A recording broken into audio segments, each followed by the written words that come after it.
মাতার গর্ভে পিতা ছাড়া আল্লাহ সুবহানাহু ওয়া তাআলা সৃষ্টি করেছেন, তোমরা তার কাছে চলে যাও।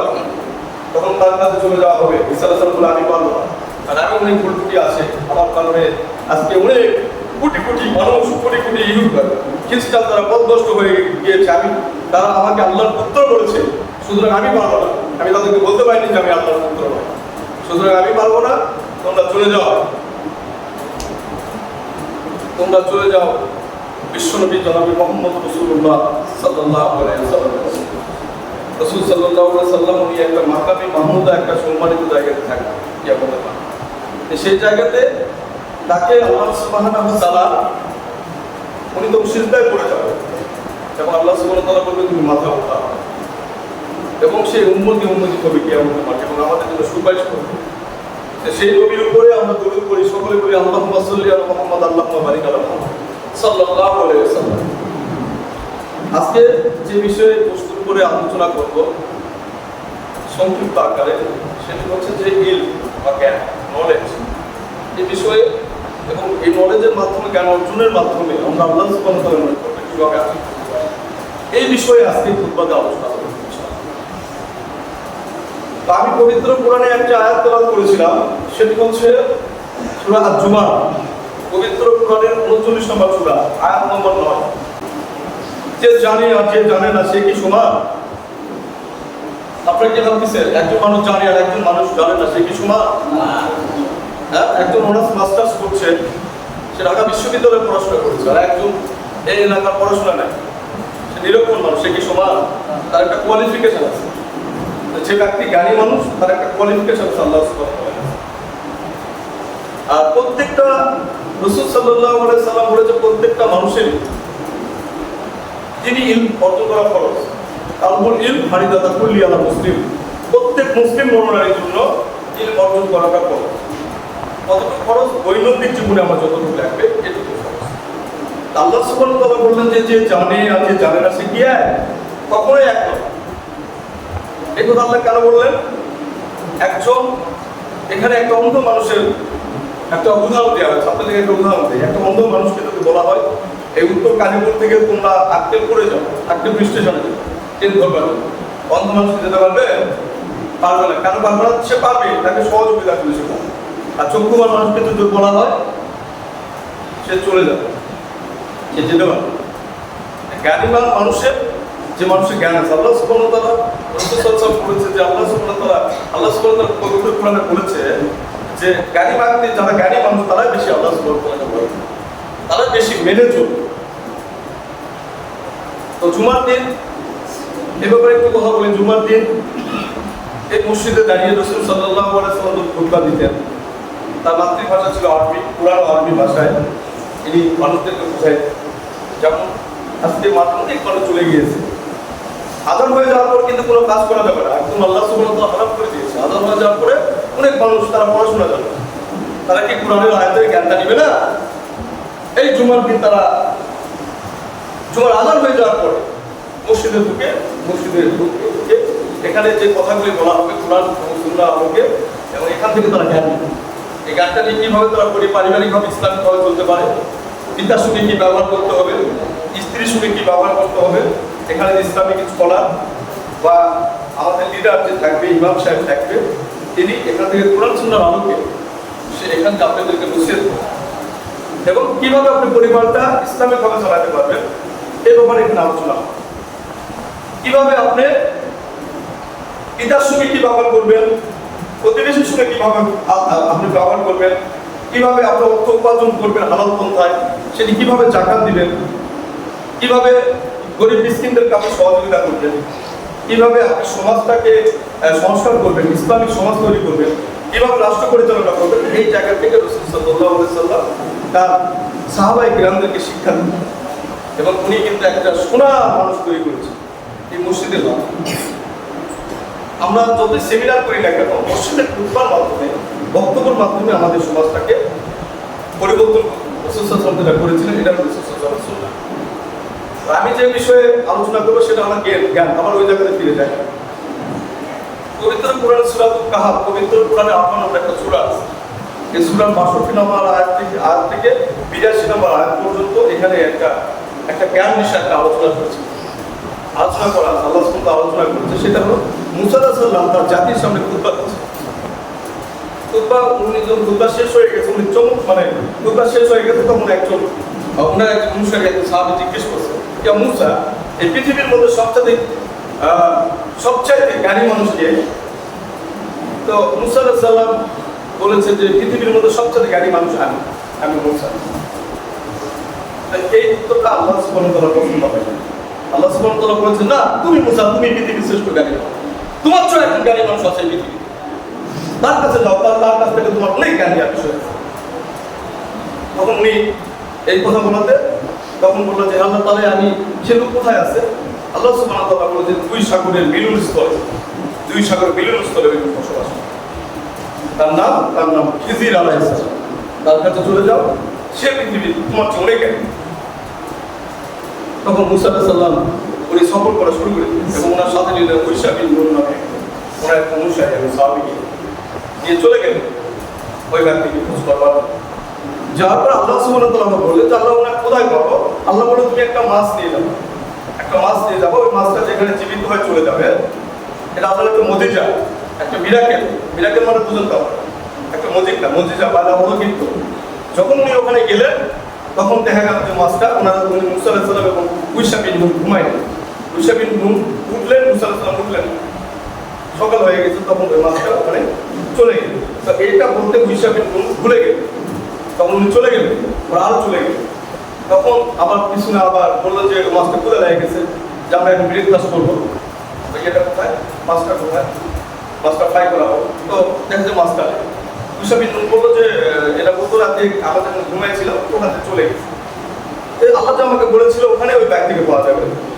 তখন ওনারা আবার রিটার্ন করেন, পায়ের হাত করে আবার যাবেন।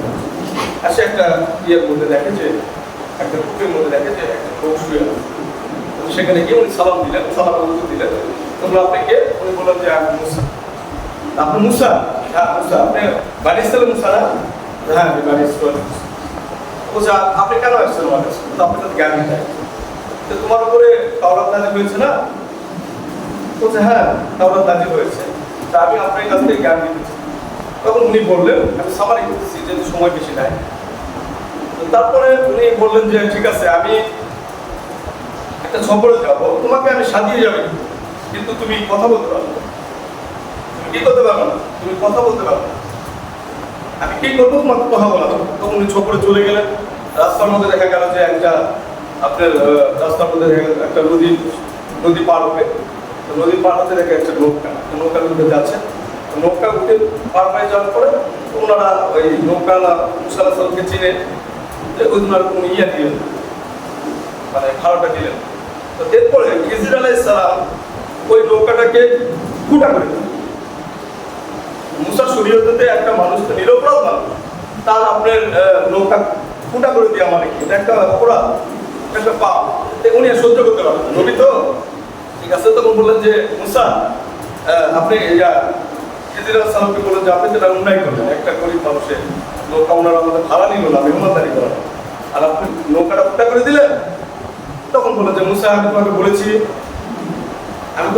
তুমি কোনো কথা বলতে পারছো না, আমার ভুল হয়ে গেছে। তখন ঠিক আছে, সামনের দিকে যেয়ে দেখে ছেলেপেলেরা খেলাধুলা করতেছে। একটা ছেলেকে ছেলেকে নিয়ে আসে, উনি খিজির আলাইহিস সালাম হত্যা করলেন, নির্মমভাবে হত্যা করলেন। মুসা আলাইহিস সালাম বললেন, এই ছেলেকে আপনি নির্মমভাবে হত্যা করলেন, এটা হত্যা কেন করলেন? এই ছেলেকে, এটা তো আপনি বিশাল একটা গুনাহ আছে। তখন বলে যে আমি তোমাকে বলেছি তুমি তো ধৈর্য ধরতে পারো না, আমার সাথে তুমি ধৈর্য ধরতে পারো না, ঠিক আছে। তো তখন তারপরে উনি আবার চলে গেলেন, তুমি আমার সাথে আর করবে কথা, আর একটা সুযোগ পাবে, আরেকটা সুযোগ দেওয়া হলো। তখন ওনার একটা মহল্লাতে গেল। মহল্লাতে যখন ভাবলাম মুসাফির মানুষ, আমরা আজকে রাতে এখানে থাকবো, আমাদেরকে রাতে মেহমানদারি করবো। তখন ওই এলাকার মানুষ কি করলেন? মেহমানদারি করে না, আপনাদেরকে মেহমানদারি করে। তো এরকম রাত কেটে গেল। সকালবেলা আসার সময় দেখছে যে একটা প্রাচীন একটা ওয়াল ভেঙে গেছে, যে সেই ওয়ালটা মুসা আলাইহিস সালাম সেটা খিজির আলাইহিস সালাম সেটাকে ঠিক করে দিল, মুসা আলাইহিস সালামকে সহযোগিতা ঠিক করে দিল। তো এখন ওই মুসা আলাইহিস সালাম জিজ্ঞেস করছে যে এই এলাকার মানুষ গতকাল আমরা মেহমানদারি করতে বললাম, তারা আমাদেরকে মেহমানদারি করলো, অথচ এই মহল্লার একটা বড় প্রাচীর আপনি ঠিক করে দিলেন। তখন খিজির আলাইহিস সালাম বলে যে আপনার সাথে এখানে আমার ব্রেক আপনি মনে আপনি চলে যান, আমার মনে আমি চলে যান। তবে তবে এটার একটা তাৎপর্যটা আমি একটু ব্যাখ্যা করি। প্রথমে যে নৌকাটা আমি ফুটো করে দিয়েছিলাম, এটা একটা দরিদ্র মানুষের নৌকা। তো ওই এলাকার একজন যে বাদশাহ আছে, উনি হলো জালেম, উনি সব নৌকা সিজ করে তুলে নিয়ে গেলেন। ঠিক আছে, আমি একটু ফুটা করে দিলাম। এটা যখন ফুটা হয়ে যাবে, এটা যখন পানি থেকে ডুবে যাবে, তখন আর এটা নিবে না, বাদশাহ নিবে না। এই জন্য এটা আমি ফুটা করে দিয়েছি। আর যে সন্তানটাকে, যে ছেলেটাকে আমি হত্যা করেছিলাম, সেটি হলো, এই ছেলেটা হচ্ছে মানে বড় বয়সে একজন জালেম এবং তার পিতা মাতা একজন ভালো মানুষ, বাবা মাকে কষ্ট দিত এবং বাবা মাকে কত কষ্ট দিত। এই জন্য এই ছেলেটাকে আমি হত্যা করতে এবং অসংখ্য মানুষকে, মানুষের উপর ফেলতার কারণ হয়েছে, এই জন্য একে আমি হত্যা করি। আর যে প্রাচীরটা আমি নির্মাণ করে দিলাম, এটি হচ্ছে এই কারণে দিলাম যে এর নিচে অনেক ধন সম্পদ আছে। দুজন এদিকে ধন সম্পদ, আমার বাবা মা মারা গেছে, তারা খুব ইমানদার মানুষ ছিল, ভালো মানুষ ছিল, তাদের আমি নির্মাণ করে দিলাম।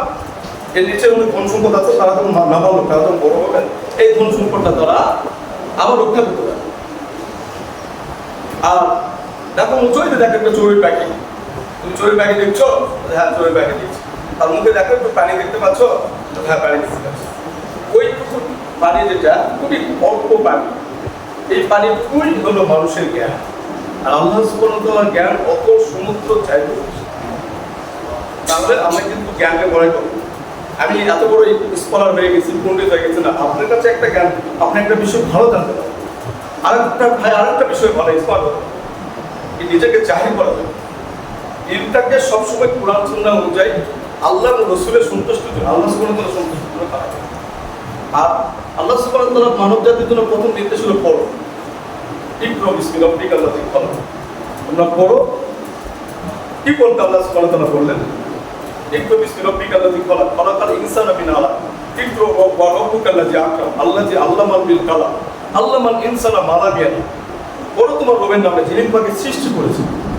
আল্লাহ সুবহানাহু ওয়া তাআলা কি করতে বললেন? তখন 30 পারা কোরআন লেখা। এই পড়াটা করতে হবে, যে পড়াটাকে আপনাকে আল্লাহ এবং রাসূল সাল্লাল্লাহু আলাইহি সাল্লাম সুন্নাহ অনুসরণ করে আপনাকে নাজাত দিতে পারে। রব্বানা আতিনা ফিদ দুনিয়া হাসানাহ ওয়া ফিল আখিরাতি হাসানাহ।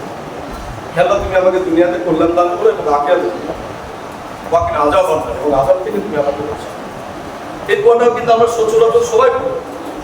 এই দোয়াটা কি? এখানে যদি আল্লাহ সুবহানাহু, আমরা দুটা কল্যাণ চাচ্ছি, রব্বানা আতিনা ফিদ দুনিয়া হাসানাহ ওয়া ফিল আখিরাহ। আমরা দুনিয়া এবং আখিরাত এই দুটি আমরা চাচ্ছি। যদি দুনিয়া আল্লাহ না দেয়, অসন্তুষ্ট হবো নাকি? আমাদের মূল টার্গেট হচ্ছে আমাদের জীবনের উদ্দেশ্যটা কি? আমাদের জীবনের উদ্দেশ্যটা হচ্ছে জান্নাত। What is the purpose of our life? আমাদের জীবনের উদ্দেশ্যটা কি? আমাদের জীবনের উদ্দেশ্যটা হচ্ছে লাইফ। আমাদের জীবনের উদ্দেশ্যটা হচ্ছে জান্নাত। আর জান্নাত পাইতে গেলে কি করতে হবে? জান্নাত পাইতে গেলে ইয়া আইয়ুহাল্লাযিনা আমানু ওয়া আমিলুস সলিহাত, আমাদেরকে ঈমান আনতে এবং সৎ কাজ করতে হবে। এটি হচ্ছে আমাদের, এই কারণেই আমাদেরকে জ্ঞান অর্জন করতে হবে। আমাদের কতটুকু জ্ঞান অর্জন করতে হবে এ বিষয়ে একটু আলোচনা করি। দৈনন্দিন জীবনে আমাদের যতটুকু লাগবে, দৈনন্দিন জীবনে আমাদের চলাফেরা করতে যতটুকু লাগবে, এইটুকু জ্ঞান অর্জন করা আমাদের জন্য ফরজ। দৈনন্দিন জীবনে আমাদের যতটুকু লাগবে, এতটুকু জ্ঞান অর্জন করাটা ফরজ। এখন আমরা আমাদেরকে অবশ্যই জ্ঞান অর্জন, আমরা জ্ঞান অর্জন না করতে পারলে আমরা বিষয়টা আমল করতে পারবো। তো আরেকটা বিষয়ে কথা বলি, সেটি হচ্ছে যে মসজিদে ঢোকার একটা আদব আছে। মসজিদে ঢুকে কিন্তু আমরা বসার কিন্তু অনুমতি আমাদেরকে দেয়। ইসলামে কিন্তু মসজিদে ঢুকে বসার অনুমতি নেই। এ বিষয়ে একটু কথা বলি। কারণ রাসূল সাল্লাল্লাহু আলাইহি সাল্লাম উনি খুতবা দিচ্ছেন জুমার দিন, আর খুতবা শোনা তো ওয়াজিব, এটা কিন্তু আপনারা সবাই জানেন। উনি জুমার খুতবা দিচ্ছেন, একজন সাহাবায়ে কেরাম এসে রাসূল সাল্লাল্লাহু আলাইহি সাল্লামের সামনে এসে বসছে। রাসূল সাল্লাল্লাহু আলাইহি সাল্লাম তাকে জিজ্ঞেস করলেন, খুতবা একটু বন্ধ রেখে জিজ্ঞেস করলেন, তুমি কি সালাত আদায় করেছো? জি ইয়া রাসূলুল্লাহ, সালাত আদায় করেছি। তুমি সালাত আদায় করে এসে বসো।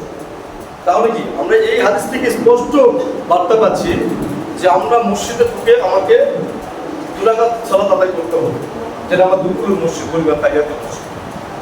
আমি যদি 2 রাকাত সালাত আদায় না করি, তাহলে মসজিদে বসার কোনো অনুমতি আমাদের নেই। এটা একটু মাথায় রাখি। মসজিদে ঢুকে 2 রাকাত, রাসূল সাল্লাল্লাহু আলাইহি ওয়াসাল্লাম বলেছে আযান এবং ইকামতের মাঝখানে 2 রাকাত সালাত রয়েছে, বিশুদ্ধ হাদিস। তার মানে ওয়াজিব খুতবা শোনা কিন্তু ওয়াজিব, সেটা বন্ধ করে রাসূল সাল্লাল্লাহু আলাইহি ওয়াসাল্লাম এই গুরুত্ব দিলেন যে তুমি 2 রাকাত সালাত করে এসে আমরা মসজিদে এসে ইনশাআল্লাহ আমলটা করবো, ইনশাআল্লাহ এই সুন্নাতটা পালন করবো। আমরা মসজিদে এসে 2 রাকাত সালাত করব ইনশাআল্লাহ। আরেকটা বিষয় কথা বলি, সেটা হচ্ছে যে এটা আকীদার ব্যাপারে, এটা সালাত বিষয়ে কথা বললাম, যে একটা খুতবার বিশদভাবে আলোচনা করা যাবে, একটু সামারি করে ক্লাস দিই একটু পরে কথা বলি। তো যেটি হচ্ছে যে আকীদার বিষয়ে একটু কথা বলি, এটা আমাদের মধ্যে একটা, আমরা হচ্ছে আমল দিয়ে কিন্তু জান্নাতে যাবে এই ধরনের কিন্তু ইয়া পাওয়া যায়। রাসূল সাল্লাল্লাহু আলাইহি ওয়াসাল্লাম বলেছে তোমরা আমল দিয়ে জান্নাতে যাবে না। একজন সাহাবায়ে কেরাম প্রশ্ন করে, ইয়া রাসূলুল্লাহ আপনি কি জান্নাতে যাবেন? না হ্যাঁ আমি যেতে পারবো, আল্লাহ দয়া করুন। আছে সুতরাং আমাদের আকীদা একটা গুরুত্বপূর্ণ একটা বিষয় আছে, বিশ্বাসের ব্যাপার। আমাদের মধ্যে কিন্তু কিছু ভ্রান্ত আকীদা আছে, সেটি হচ্ছে যে আল্লাহ সুবহানাহু ওয়া তাআলা কোথায় আছে এ ব্যাপারে কিন্তু পবিত্র কোরআন কিন্তু বলে দিয়েছে আল্লাহ সুবহানাহু ওয়া তাআলা কোথায়। আমরা বলি আল্লাহ সুবহানাহু ওয়া তাআলা, কিছু কিছু মানুষের ভ্রান্ত আকীদা যে আল্লাহ তাআলা সব জায়গাতে আছে, সব মুমিনের কলবে আছে। না, এই কথা ঠিক। আল্লাহ সুবহানাহু ওয়া তাআলা বলেছে আর রহমানু আলাল আরশি ইস্তাওয়া, আল্লাহ আরশে সমাসীন, আরশের উপরে আছে। আর রহমানু আলাল আরশি ইস্তাওয়া, পবিত্র কোরআনে আরো প্রায় 6টি আয়াত, মোট 7টি আয়াত আল্লাহ বলেছে তিনি আরশে সমাসীন। এখন আরশে কিভাবে আছে আল্লাহু আ'লাম, আমরা জানি না, আর এই ব্যাপারে প্রশ্ন করা যাবে। তবে আমাদের আকীদা বিশ্বাসটা হবে যে আল্লাহ মানে কিভাবে আছে এটা বলাটা বিদআত, আর এটা জানতে হবে যে আল্লাহ কোথায় আছে। আল্লাহ সুবহানাহু ওয়া তাআলা কোথায় আছে? আরশে আজিম আছে।